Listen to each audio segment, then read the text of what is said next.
अस्सलाम वालेकुम वरहमतुल्लाहि वबरकातुहू। डियर स्टूडेंट्स, कैसे हैं आप? उम्मीद है खैरियत से होंगे। तो हमने लास्ट टाइम जो है लेक्चर नंबर 30 जो था हमारा लेज़र फिज़िक्स का, उसमें लाइन ब्रॉडनिंग जो है उसको स्टार्ट किया था।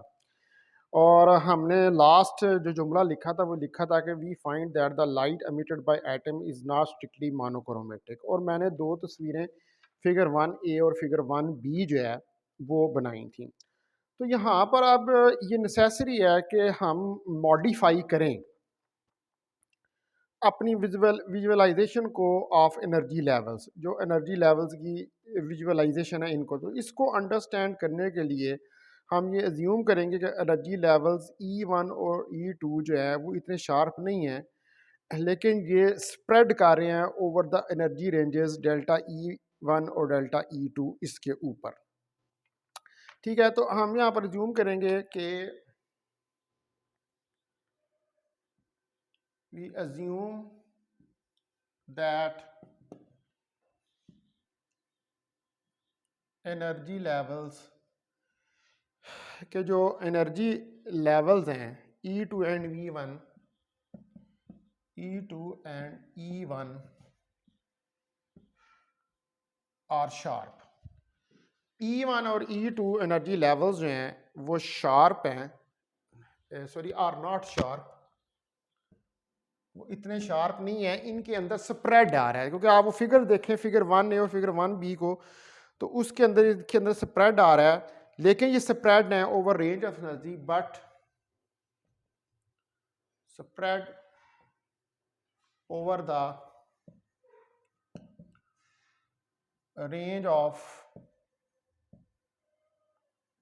एनर्जीज।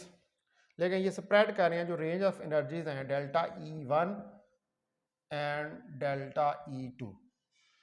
जो एनर्जी रेंजेस डेल्टा E1 और डेल्टा E2 हैं, इस पर ये स्प्रेड कर रहे हैं respectively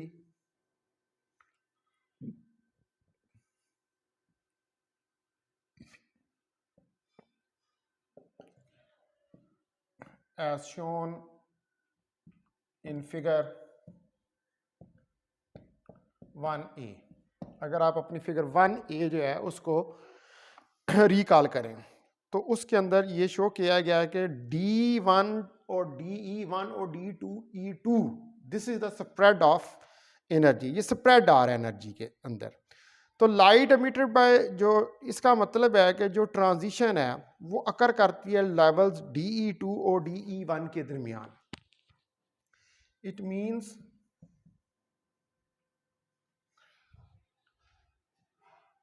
that the transition occurs between levels DE2 and DE1। तो इसका मतलब है कि जो आपके पास स्प्रेड है वो एनर्जीज DE1 DE2 पर आता है, और जो ट्रांजिशन है वो DE1 और DE2 के दरमियान अकर कर रही है। तो जो light emitted by atoms will have frequency spread. तो फिर जो लाइट इमिट होगी उसके पास भी फ्रीक्वेंसी का स्प्रेड होगा, जिसको जो हम डी म्यू से शो कर देंगे। The light emitted by atoms will have, तो फिर जो लाइट है जो एमिट होगी एटम में से, उसके पास भी एक फ्रीक्वेंसी स्प्रेड होगा, a frequency spread of d nu. एक डी न्यू का, न्यू जो है यहाँ पर फ्रीक्वेंसी के लिए, विद मोस्ट इंटेंस पार्ट, और जो ज़्यादा इंटेंस पार्ट है appearing at the central frequency mu naught. और जो सबसे ज़्यादा इंटेंस पार्ट होगा वो जो सेंट्रल फ्रीक्वेंसी म्यू नॉट है उसके ऊपर अपीयर होगा। यानी कि जिसकी आपके पास ज़्यादा फ्रीक्वेंसी जिस जगह पर होगी वो म्यू नॉट के ऊपर अपीयर होगा। With most intense central part at the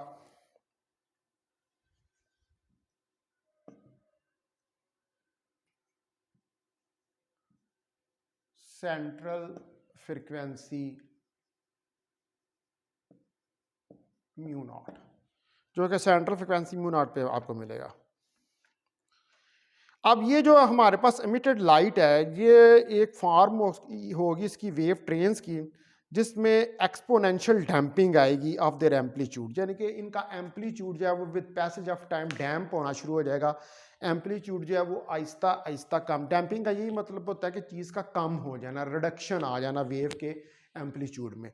तो ये जो डैम्पिंग है ये आहिस्ता आहिस्ता कम होना, डैम्पिंग जो है वो आहिस्ता आहिस्ता बढ़नी शुरू हो जाएगी।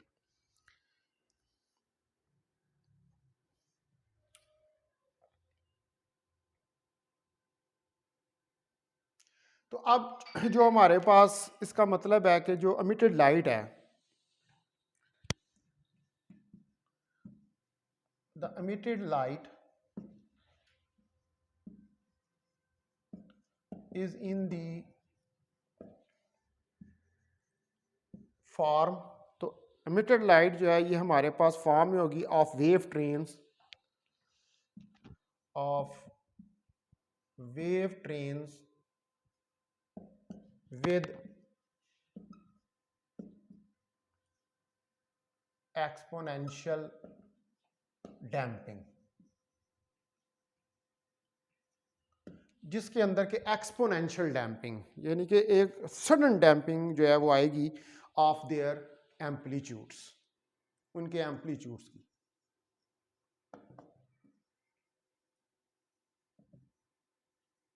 यानी कि जो वेव्स के एम्पलीट्यूड हैं जो एमिट हो रही हैं एटम में से, उनके अंदर डैम्पिंग का प्रोसेस जो है वो स्टार्ट हो जाएगा।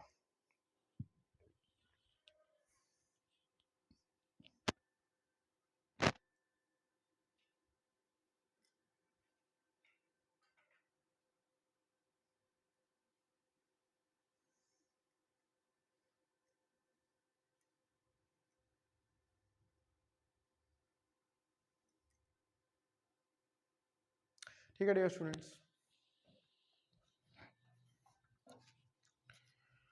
अब अगर हम जो इंटेंसिटी ऑफ लाइट है उसको प्लॉट करें अगेंस्ट द फ्रीक्वेंसी, तो हमारे पास एक बेल शेप कर्व आएगा जो कि हमने 1.3 बी के अंदर जो है उसको शो किया, जो प्रीवियसली मैंने फिगर जो है वो ड्रा की थी।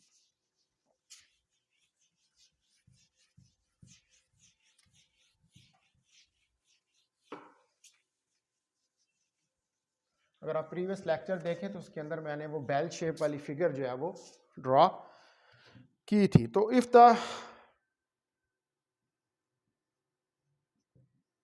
intensity of light is plotted, अगर इंटेंसिटी ऑफ लाइट जो है इसको प्लॉट किया जाए against the frequency, against the frequency, frequency के अगेंस्ट, यानी कि इंटेंसिटी और फ्रीक्वेंसी के दौरान ग्राफ जो है वो अगर प्लॉट किया जाए तो हमें जो है we will obtain a bell shape curve, we will obtain a bell shape curve. तो हमें एक बेल शेप कर्व मिलेगा as shown in figure 1b, जैसा कि फिगर 1b के अंदर जो है वो आपको दिखाया गया है। तो अगर हमने ऑलरेडी जो डिफरेंट सेक्शंस हैं उनके अंदर ये अर्ली सेक्शन में ये नोट किया है कि लाइन ब्रॉडनिंग जो है वो बेसिकली जो है वो शो हो रही है इस फिगर 1.1b के अंदर। The line broadening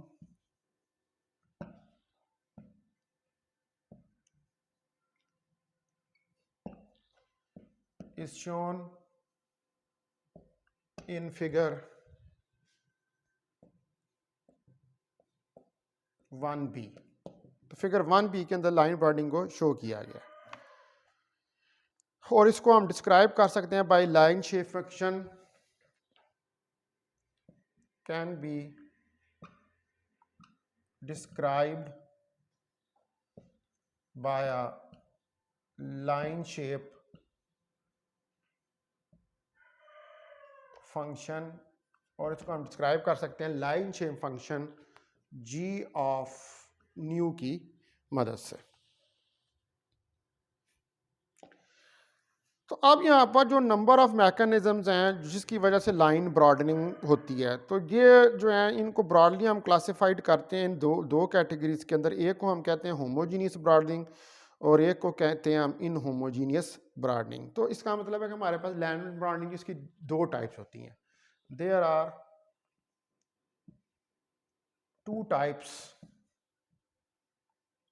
of line broadening. तो यहाँ पर हमारे पास दो टाइप्स हैं लाइन ब्रॉडनिंग की। नंबर 1 के ऊपर जो आती है उसको हम कहते हैं होमोजीनियस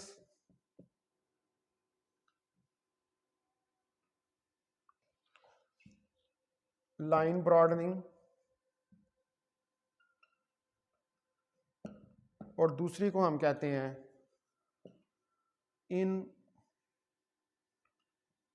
होमोजीनियस लाइन ब्रॉडनिंग।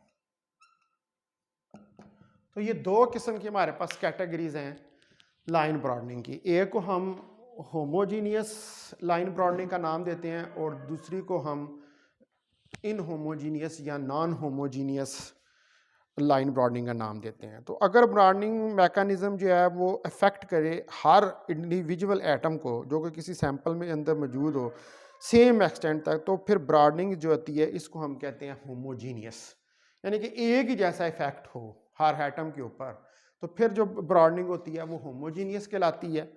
और अगर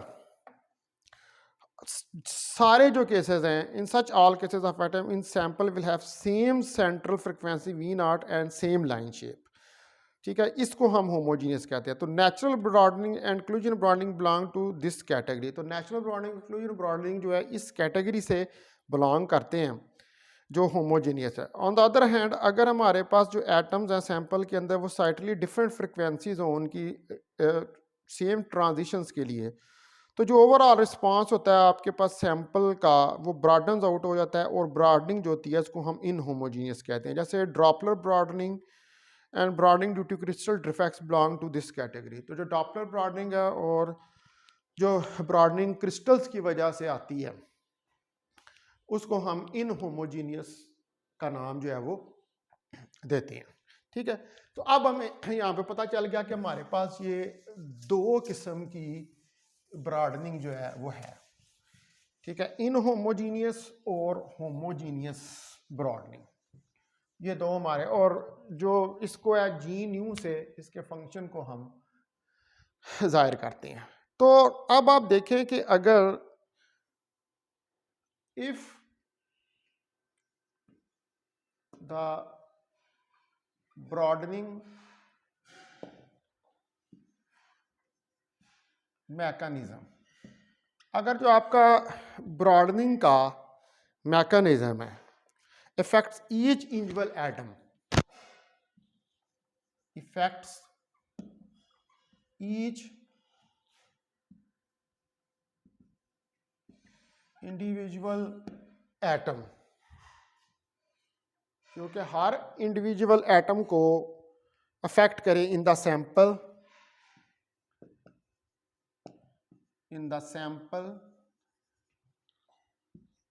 टू द सेम एक्सटेंट तक, मतलब एक ही जैसा इफेक्ट आप चेंज ना हो रहा हो, ठीक है।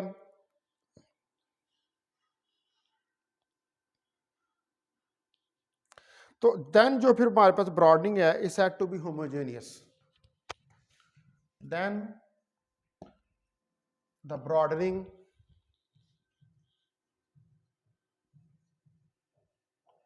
is said to be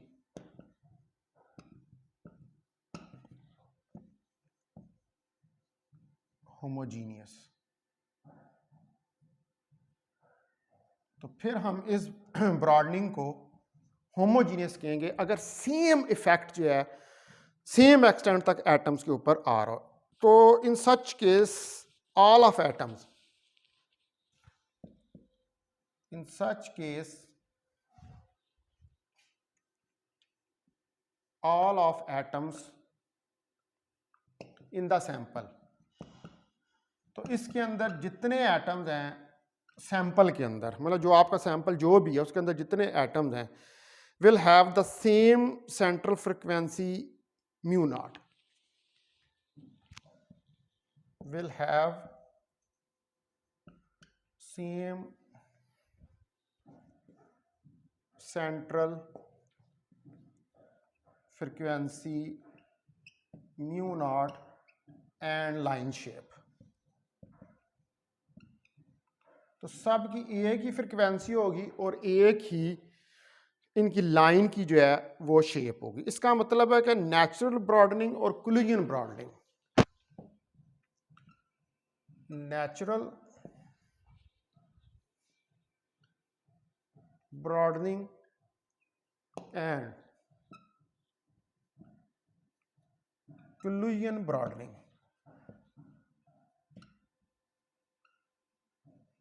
तो नेचुरल ब्रॉडनिंग और जो कोलिजन ब्रॉडनिंग है ये बिलोंग करते हैं to this category, belong to this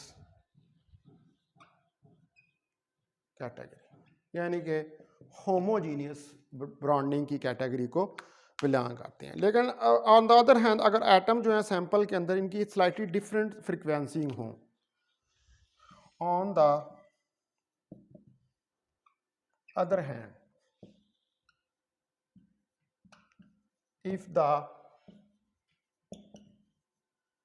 atoms in the sample have slightly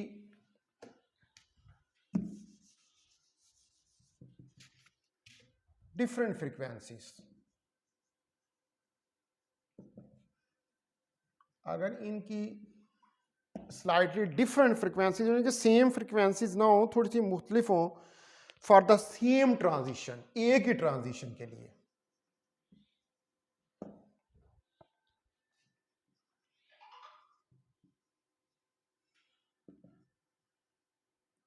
यानी कि हर वो जो ट्रांजिशन हो रही है उसके लिए ए ज़रा डिफरेंट हो, सेम ना हो, तो जो ओवरऑल रिस्पांस है सैंपल का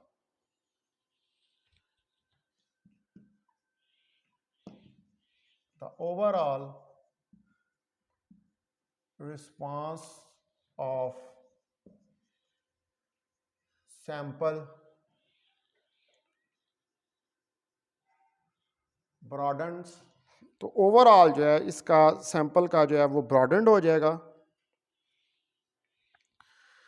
यानी कि वो बढ़ जाएगा जो उसका रिस्पांस है, और broadening is said to be inhomogeneous, और ब्रॉडनिंग कौन सी हो जाएगी, inhomogeneous, and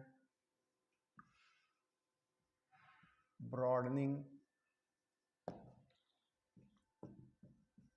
is said to be inhomogeneous, और ब्रॉडनिंग जो है इसको हम इनहोमोजेनियस का नाम देंगे। जब जो होमोजेनियस है उसके अंदर तो सेम ही फ्रिक्वेंसीज रहती हैं, यानी कि किसके अबाउट रहती हैं, सेंट्रल फ्रिक्वेंसी म्यू नॉट के, ठीक है, ट्रांजिशंस के, लेकिन इसके अंदर फ्रिक्वेंसी जब डिफरेंट होती हैं तो ये थोड़ा सा ब्रॉडेंड हो जाता है, तो इसको हम कहते हैं इनहोमोजेनियस। डॉपलर ब्रॉडनिंग और जो ब्रॉडनिंग है due to crystal defects,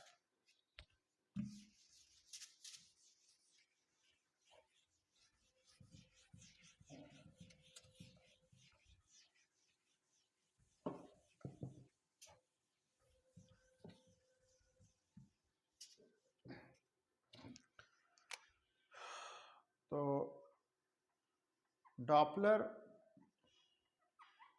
broadening and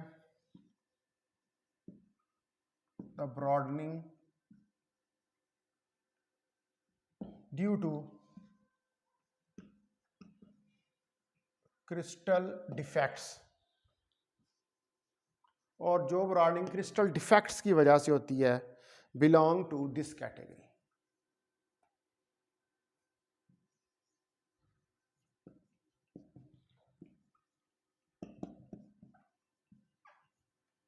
तो ये इस कैटेगरी यानी कि इनहोमोजीनियस ब्रॉडनिंग जो है उससे बिलोंग करती है। तो अब हमने ये जो सारी जो ब्रॉडनिंग हमने पढ़ी हैं, natural broadening, क्लूजन broadening, Doppler broadening, ये जो सारी किस्में हैं इसकी, लाइन ब्रॉडनिंग, ये जो कि होमोजीनियस और इनहोमोजीनियस ब्रॉडनिंग आ रही हैं, इनको हम ज़रा वन बाय वन करके देखते हैं। तो पहले नंबर पर देखते हैं नेचुरल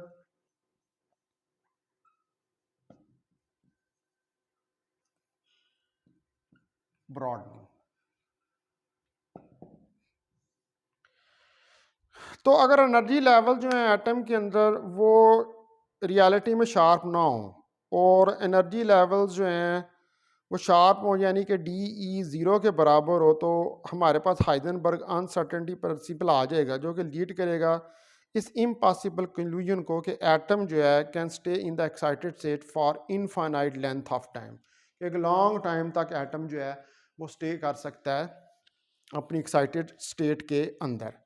तो अनसर्टेन प्रिंसिपल जो इसके तो ये रिक्वायर होता है कि एनर्जी लेवल जो है उसका स्प्रेड हो इन टर्म्स ऑफ फ्रिक्वेंसी। ठीक है जी। तो अगर एनर्जी लेवल इन एटम जो है वो really not sharp, the energy levels in the atom, तो जो एनर्जी लेवल्स हैं एटम के अंदर in reality are not sharp, वो शार्प नहीं होते रियलिटी के अंदर, यानी कि उनके अंदर कुछ ना कुछ स्प्रेड ज़रूर होता है। तो अगर if the energy levels are sharp, और अगर एनर्जी लेवल जो हैं वो शार्प हैं, तो इसका मतलब है कि जो डी ई है ये ज़ीरो के बराबर है। अगर शार्प है तो डी ज़ीरो के बराबर है, तो हाइजेनबर्ग अनसर्टेनिटी प्रिंसिपल जो है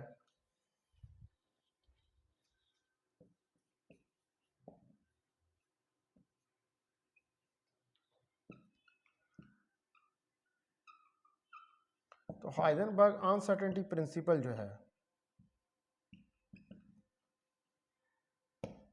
इसको हम राइट डाउन कर सकते हैं हाइजेनबर्ग अनसर्टेनिटी प्रिंसिपल को कि delta t is equal to h cut. इसको कह दें ये कोई इक्वेशन नंबर 1 है, बल्कि चलें इसको हम कह देते हैं ये कोई इक्वेशन नंबर ए है। ठीक है। तो ये आपको अब ये जो इसके बराबर है ये आपको लीड्स करता है, leads to the impossible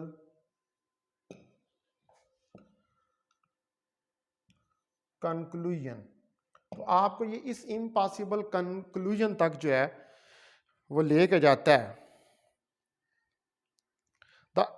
that the atom can stay in excited state for infinite length of time, that the atom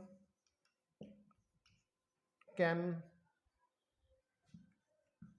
stay in the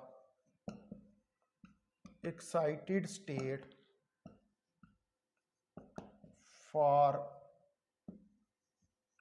infinite length of time।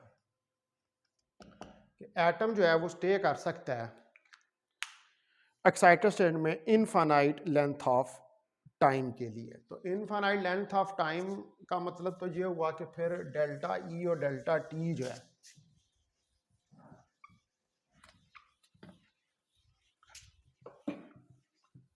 ठीक है जी, डेल्टा ई भी ज़ीरो को चला जाए delta T जो है वो अगर चला जाए, डेल्टा टी चला जाए अगर इनफिनिटी को, ठीक है, तो फिर हमारे पास if delta e goes to 0, अगर ये सिचुएशन पैदा हो जाए तो अनसर्टेन प्रिंसिपल जो है उसको तो ये रिक्वायर है कि जो हर एनर्जी लेवल है उसका स्प्रेड हो in terms of frequency. Hence, the uncertainty principle requires, तो अनसर्टेनिटी प्रिंसिपल जो है उसको ये रिक्वायर है, उसकी ये डिमांड है that each energy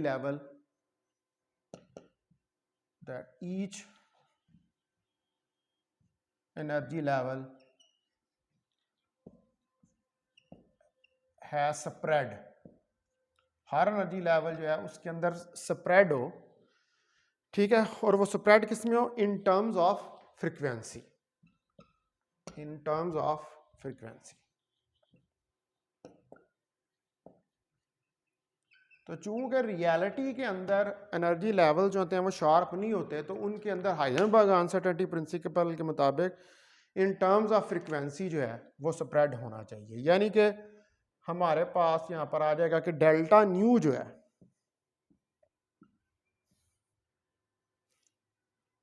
that is equal to 1/2 pi tau, that is equation number 1। इसको इक्वेशन नंबर 1 कहते हैं। यहाँ पर टाउ जो है where tau is equal to delta t के बराबर है, जो कि हाइजेनबर्ग अनसर्टेनिटी प्रिंसिपल के मुताबिक H cut over delta E के बराबर है। तो ये क्या है, actually is the mean lifetime of the atom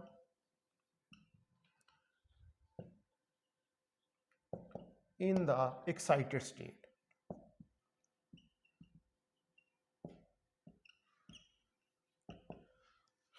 तो ये टा जो है ये बेसिकली क्या है, ये मीन लाइफ टाइम है एटम का इन द एनर्जी स्टेट कह लें, बल्कि आप उसको एनर्जी स्टेट कह लें,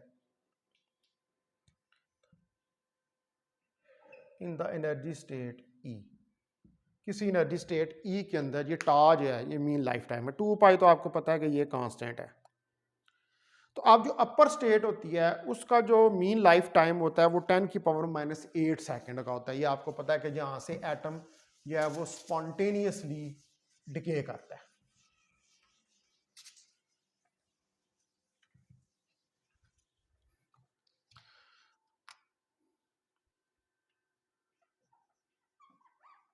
द अपर स्टेट, जो ऊपर वाली स्टेट है, जो upper state have a mean life time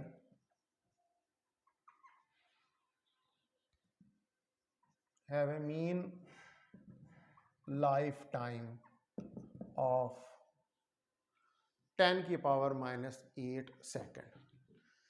इसके पास जो मीन लाइफ टाइम है वो 10⁻⁸ सेकंड का होता है।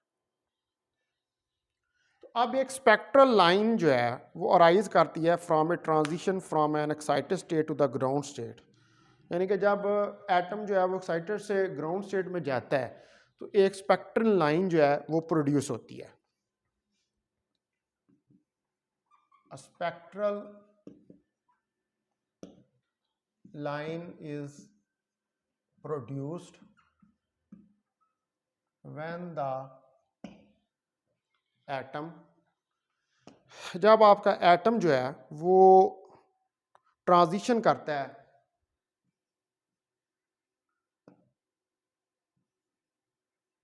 From excited state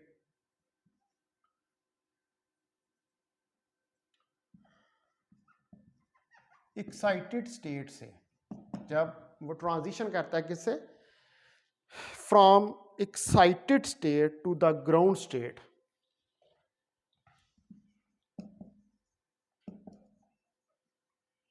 to the ground state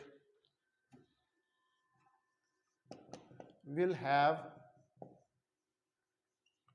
इसके पास जो है फिर वो स्प्रेड होगा, will have frequency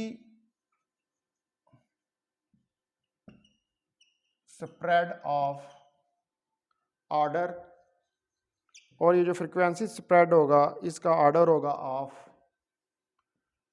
delta nu is equal to 1/2πt, तो 2π टाउ की जगह पर 10⁻⁻8 सेकेंड।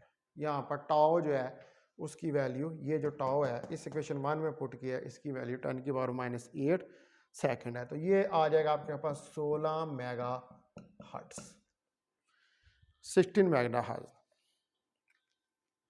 तो अब ये हमारे पास नेचुरल ब्रॉडनिंग आ गई। तो ये जो नेचुरल ब्रॉडनिंग होती है ये रिलेटिवली स्मॉल होती है मैग्नीट्यूड में, और ऑफन इसको हम मास्क करते हैं बाय अदर मैकेनिज्म, यानी कि दूसरे चीज़ों से इसको हम रिलेट करते हैं, मास्क करते हैं।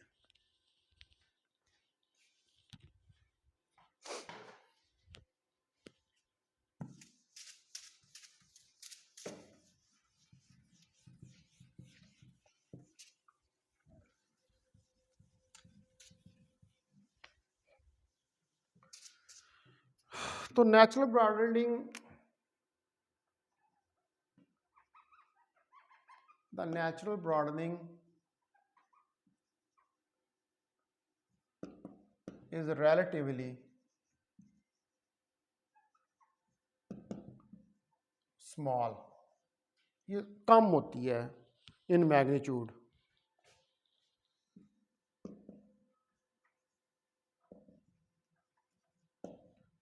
and often is masked by other mechanisms.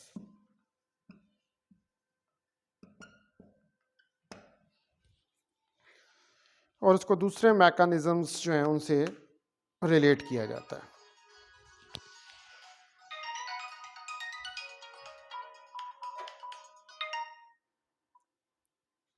Hello, अस्सलाम वालेकुम सर जी। सर क्या हाल है? ठीक है सर।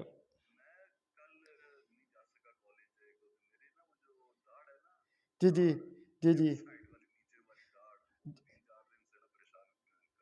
ओहो,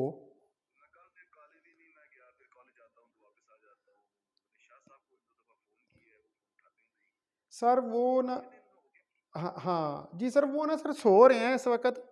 आप ना उनको कीजिएगा फ़ोन तकरीबन 12 के बाद। जी सर ठीक है, वो हम गए हुए थे ना इस्लामाबाद, तो उनका वो लेज़र से ना आई का ट्रीटमेंट करवा के आए हैं परसों। हाँ, तो बाकी ठीक है, अल्हम्दुलिल्लाह ठीक है, बस वो ज़रा ना उनको उस दिन की थकन हुई है तो ज़रा सो जाते हैं। हाँ जी सर। जी सर ठीक है ठीक है sir, most welcome sir, most welcome.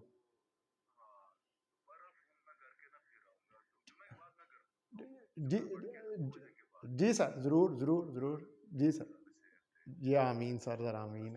वालेकुम सलाम सर, खुदा हाफिज़।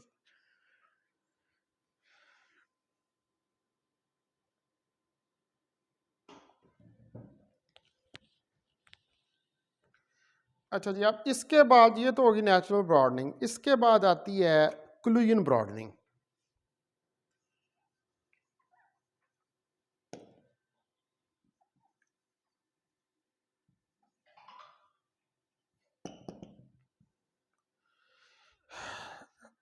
अगर एक गैस जो है वो हमारे पास हो और उसमें रैंडम कोलिजन्स अकर करें एटम्स के दरमियान, और एटम्स जो हैं फिर वो ओमिट करें एक वेव ट्रेन, जो कि दोबारा उस वेव ट्रेन के कोलिजन्स हो एटम्स के साथ, तो फिर एक जो है फेज ऑफ वेव ट्रेन जो है वो सडनली ऑल्टर्ड हो जाएगा। यानी कि जो बार बार कोलिजन्स की वजह से जो वेव्स की ट्रेन पैदा होगी उसकी जो फेज है उसमें अल्ट्रेशन आ जाएगी। तो दस जो ईच कोलिजन है वो लीड करेगा एक रैंडम फेज चेंज को और अफेक्ट करेगा कोलिजन्स को जब आप उसको व्यू करेंगे as shortening of wave train, यानी कि वेव ट्रेन शॉर्टर होना शुरू हो जाएगी। तो ये जो equivalent, it is the equivalent to the broadening of spectral line. लेकिन ये ब्रॉडनिंग जो है ये फिर क्या कहलाएगी, ये कोलिजन ब्रॉडनिंग जो है वो कहलाएगी इन गैस। ठीक है जी, गैस के अंदर रैंडम कोलिजन्स आर अकर्ड। तो गैस के अंदर रैंडम कोलिजन जो है वो अकर करते हैं बिटवीन एटम्स, एटम्स के दरमियान में। ठीक है जी, तो अगर एटम जो है, if an atom which is emitting wave train, if an atom which is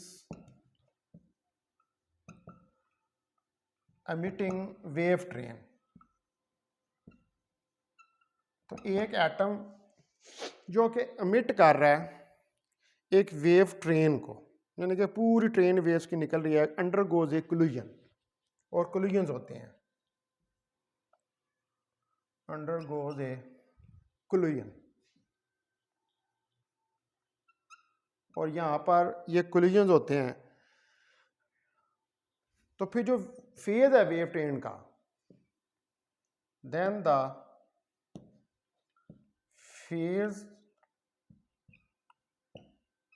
of the wave train suddenly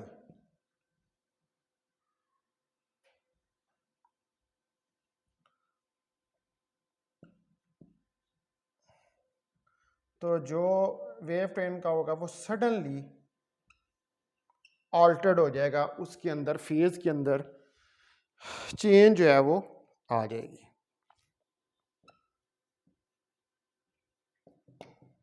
alter mean change आ जाना, बदल जाना। तो हर कोलिजन जो है, each collision leads to random phase change.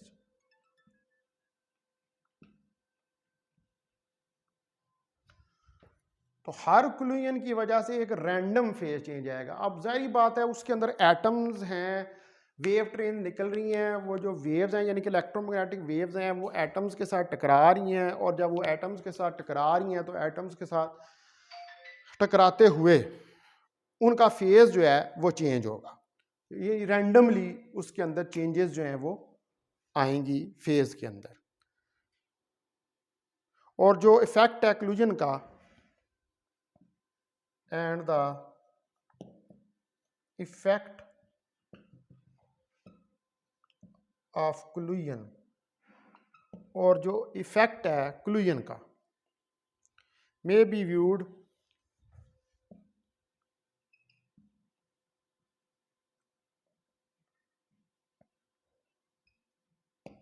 तो ये भी आपको ऐसे व्यूड होगा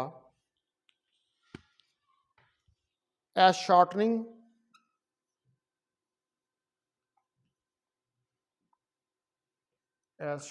ऑफ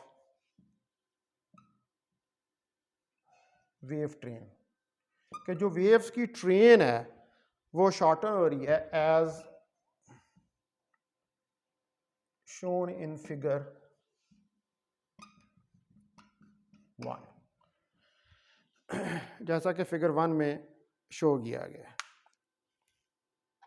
तो ये इक्वलेंट है, ये चीज जो है, मैं फिगर बनाता हूं यहां पर।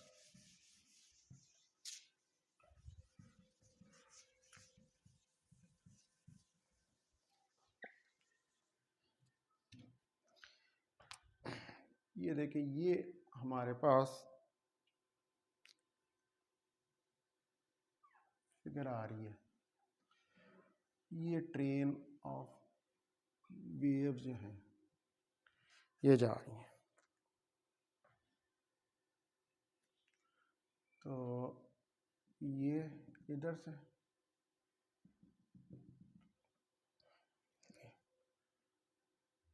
इनके दरमियान ये कोई आर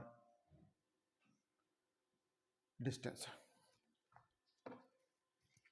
ठीक है। तो ये हमारे पास फिगर 1 है।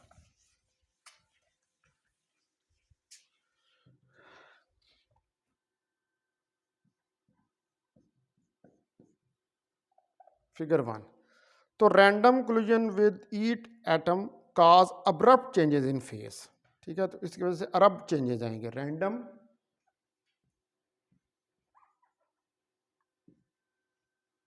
कोलिजन्स विद एटम, तो जो रैंडम कोलिजन होंगे एटम के साथ काज अरप्ट changes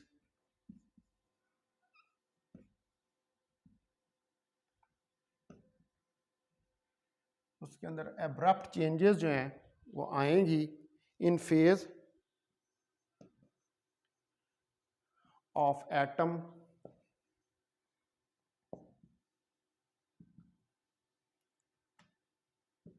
emitted of the wave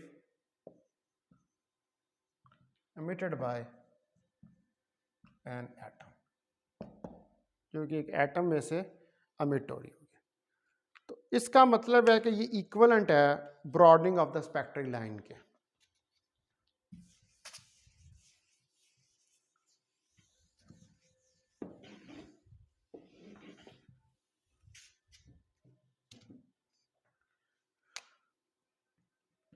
It is equivalent to the broadening of spectral line। तो ये भी कोलिजन की वजह से ब्रॉडनिंग आ रही है और ये वैसी है जैसी कि स्पेक्ट्रल लाइन की होती है। This broadening known as collision broadening. This broadening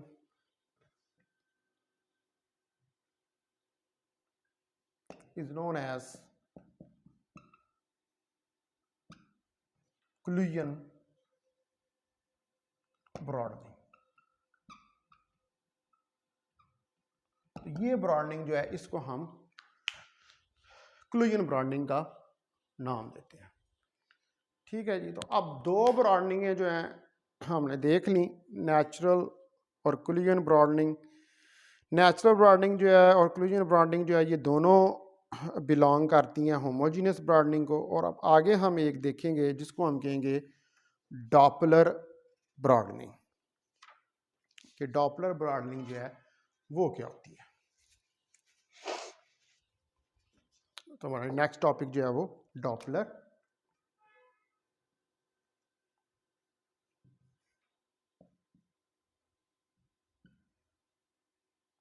broadening है। तो डॉपलर इफेक्ट ये वो कर करता है जब सोर्स और ऑब्जर्वर जो है वो रिलेटिव मोशन में होते हैं।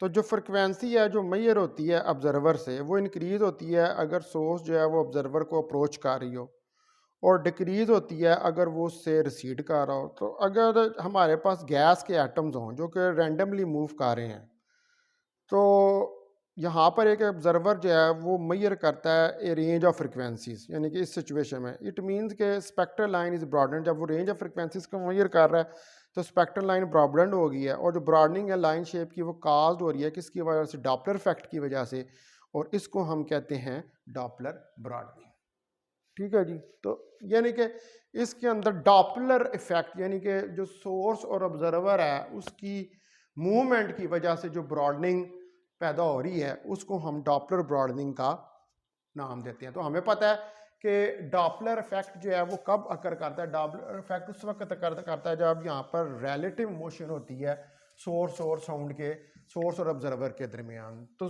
अगर ऑब्जर्वर सोर्स के पास जाए या सोर्स से अवे हो तो फ्रिक्वेंसी इंक्रीज या डिक्रीज होती है। तो Doppler effect occurs when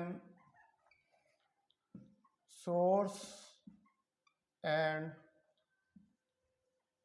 observer are in relative motion कि जब सोर्स और ऑब्जर्वर जो है वो रिलेटिव मोशन में है, तो जो फ्रिक्वेंसी है measured by the observer, the frequency measured by the observer, तो जो फ्रिक्वेंसी मेजर कर रहा है observer increases if source and observer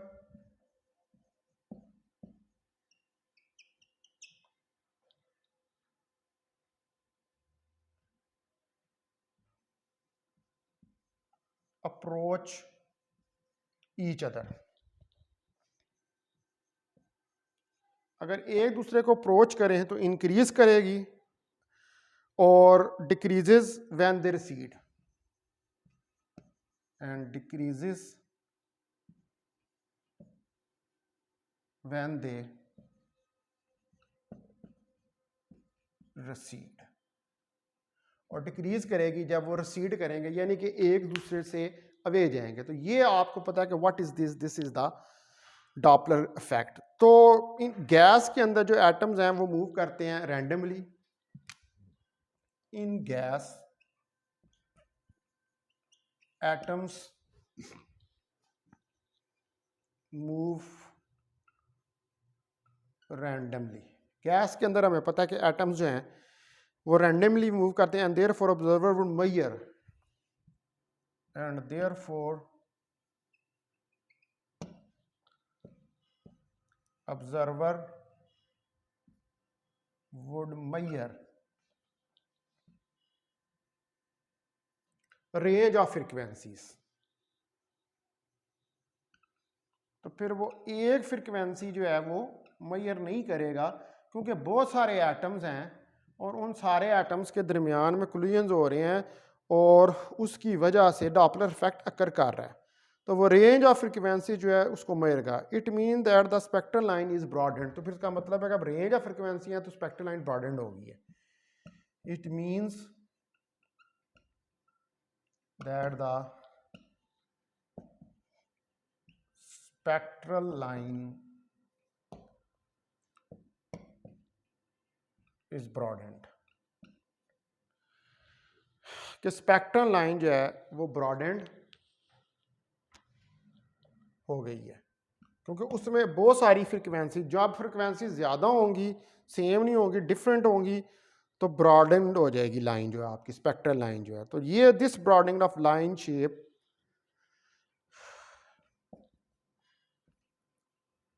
this broadening of line shape, ये ब्रॉडेनिंग लाइन शेप की is caused by the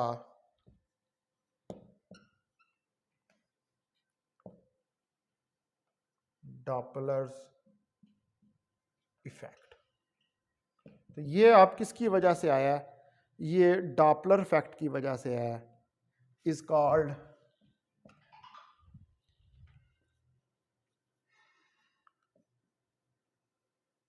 Doppler broadening, और इसको हम डॉपलर ब्रॉडेनिंग का नाम जो है वो देते हैं, क्योंकि इसके अंदर अब डॉपलर इफेक्ट आ रहा है, डिफरेंट फ्रीक्वेंसीज जो हैं वो इन्वॉल्व हो रही हैं। ठीक है जी, तो डॉपलर इफेक्ट आ रहा है और उसकी वजह से जो लाइन है वो ब्रॉडेंड हो रही है।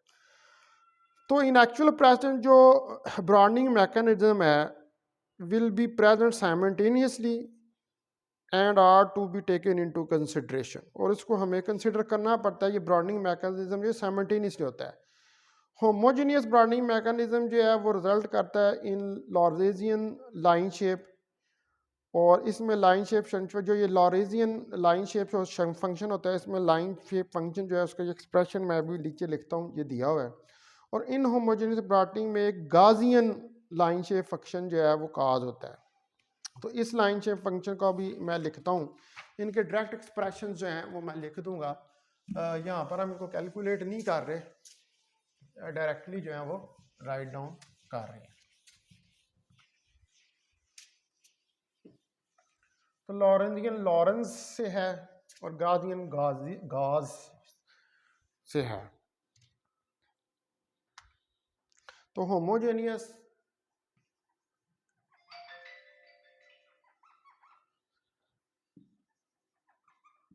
ब्रॉडनिंग मैकेनिज्म, तो होमोजीनियस जो ब्रॉडनिंग मैकेनिज्म है वे result in Lorentzian line shape, will result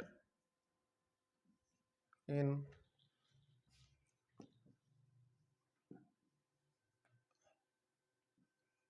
Lorentzian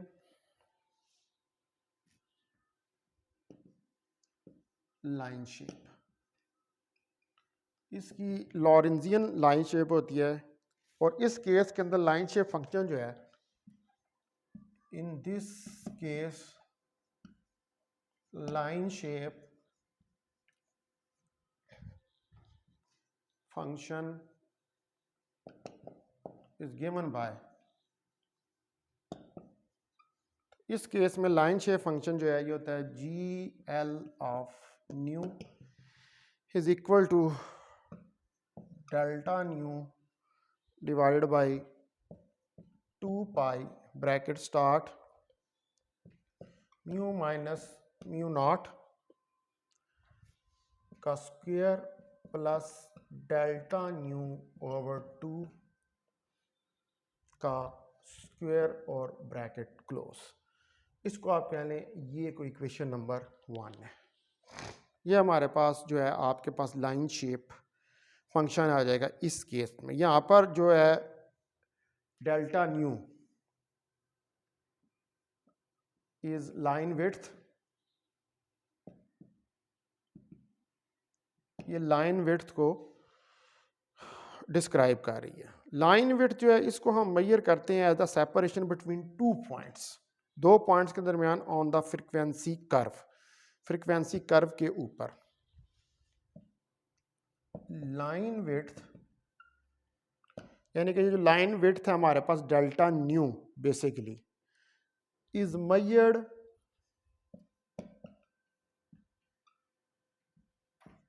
as the separation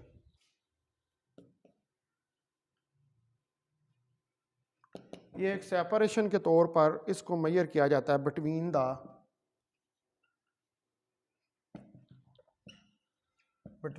2 points, जो कि 2 पॉइंट्स हैं आपके पास on the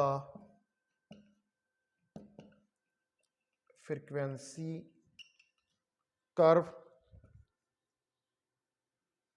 age shown in figure 1a। ठीक है, जो कि जिसको कि अभी हम फिगर बनाते हैं, where the value of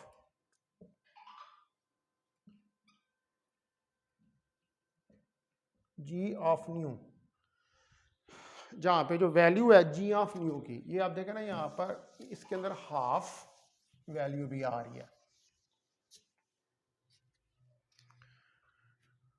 false half of its peak value,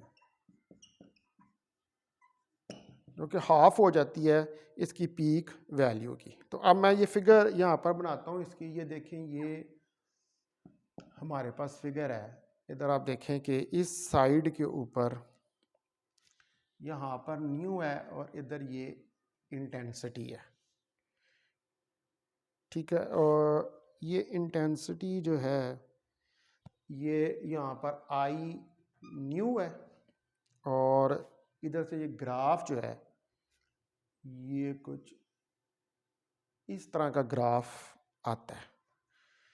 ठीक है, ये इसकी पीक है। तो यहाँ पर ये इसकी लाइन विड्थ आ रही है ये वाली 2 पॉइंट्स के दरमियान, और ये जो यहाँ पर पॉइंट है ये वाला, ये आई न्यू बाई 2 है, यानी कि इंटेंसिटी का हाफ है, और ये वाला जो है ये सारा डेल्टा न्यू है, और ये इधर सेंट्रल फ्रिक्वेंसी न्यू नॉट है। तो ये है फिगर 1A। तो ये फिगर जो है ये किसको रिप्रेजेंट कर रही है? ये फिगर बेसिकली रिप्रेजेंट कर रही है लॉरेंजियन लाइन शेप को।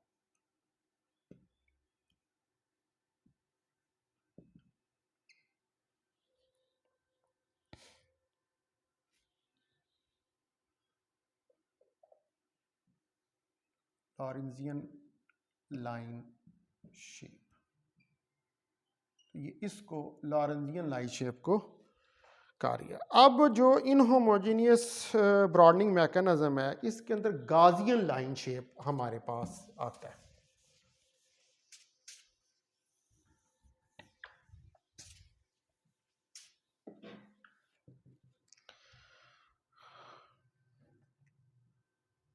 Inhomogeneous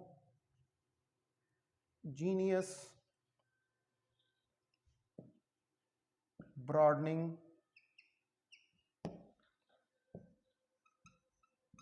mechanism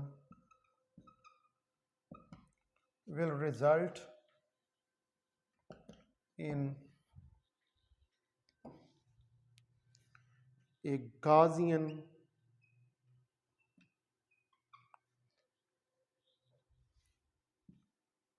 line shape। तो ये Gaussian line shape पे आता है in case of gases।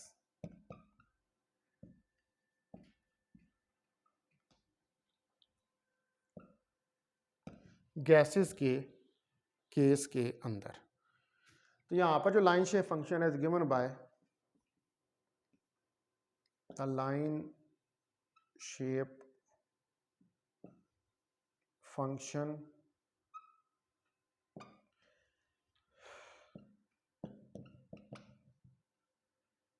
Is given bye, तो जो लाइन शेप फंक्शन है इसकी वैल्यू यहाँ पर आएगी जी कैपिटल जी। वो लॉरेंजियन था, वहाँ पे एल लगाया था हमने, ये जी कैपिटल है into nu is equal to 2 over delta nu log of 2 over pi 1 over 2 exponential bracket minus log of 2 mu minus mu naught divided by delta nu over 2 bracket close square. और ये इसको क्या दें, ये equation number 2 है।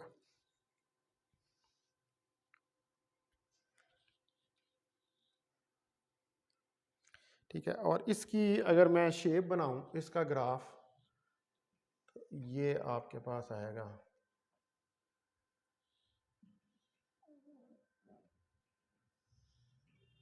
ये कुछ इस तरह का ग्राफ जो है वो आपके पास आ जाएगा। ये यहाँ पे हमारे पास न्यू है और इधर ये इंटेंसिटी आ जाएगी। ये फिगर 1B है, इसको आप कहेंगे गैसियन लाइन शेप।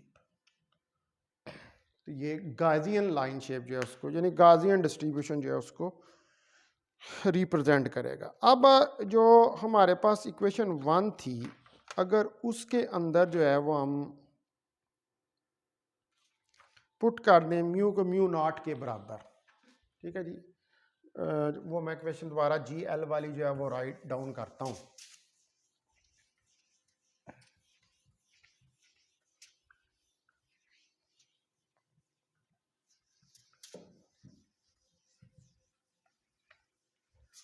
तो अगर आपके पास ये जो इक्वेशन है,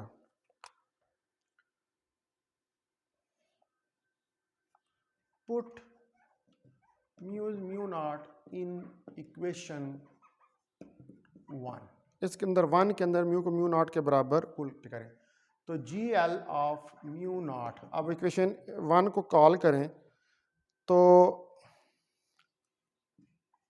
delta mu naught divided by 2 pi into mu naught minus mu naught का square plus delta mu naught over 2 का स्क्वायर और ब्रैकेट क्लोज। आ जाएगा। तो ये म्यू नॉट हो गया, तो ये वाली टर्म तो ज़ीरो हो गई। ठीक है, अब पीछे क्या रहेगा, G L mu naught delta mu naught divided by 2 pi delta mu naught का स्क्वायर डिवाइडेड बाई 4। तो ये दो से कट गया, ये एक दफ़ा इससे कट गया। तो g L of mu naught जो है that will be equal to 2 pi delta nu naught के बराबर आ जाएगा। ठीक है, तो इसको आप ये भी लिख सकते हैं जी एल, क्योंकि न्यू नॉट के बराबर है तो 2 पाई डेल्टा न्यू। आप ये भी इसको राइट डाउन कर सकते हैं। इसी तरह अगर हम पुट करें इक्वेशन 2 में, put mu is equal to mu naught in equation 2। अब इक्वेशन 2 के अंदर जो है आप म्यू को म्यू नॉट पुट करें तो ये हमारे पास आ जाएगा जी of mu not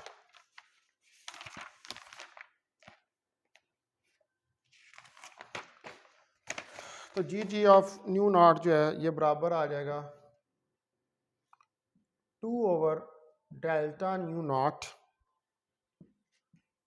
log of 2 over पाई का स्क्वायर एक्सपोनेंशियल ब्रैकेट शुरू माइनस लॉग ऑफ 2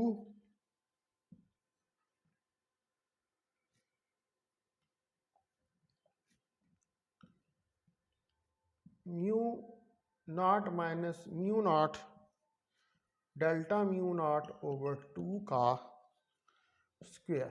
और ये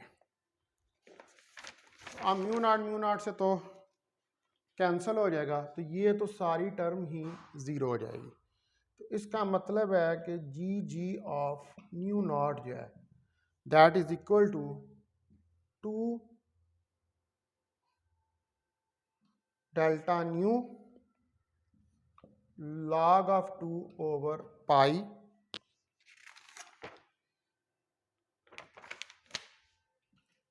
वन ओवर टू। सॉरी, ये इधर जो है ये 1 ओवर 2 आना है, वो पीछे भी इक्वेशन में देख लीजिएगा, यहाँ पर 1 ओवर 2 आना है इक्वेशन नंबर 2 के अंदर। तो इसका मतलब है कि आप इसको भी लिख सकते हैं g of nu naught is equal to 2 over delta nu log of 2 over pi 1 over 2। तो ये जो अब रिजल्ट्स हमारे पास आए हैं इनको हम अप्रॉक्सीमेटली भी राइट डाउन कर सकते हैं।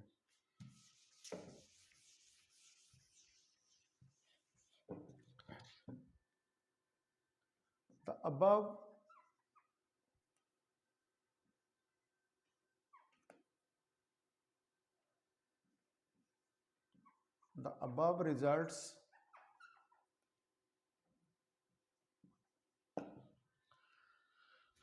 approximated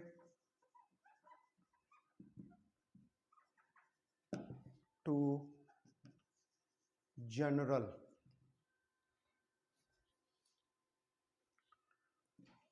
result as G of mu naught is equivalent to 1 over delta nu. ये दोनों के में यही आपके पास आ रहा है। ठीक है, इसको इक्वेशन नंबर 3 का नाम जो है वो आप दे लें।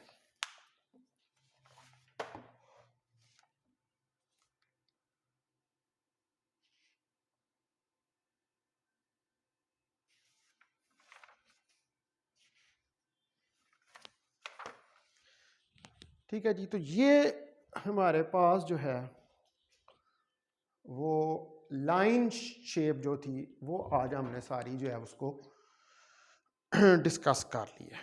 मतलब लाइन शेप से जो रिलेटेड थे वो चीज़ें मैंने आपको बता दी हैं।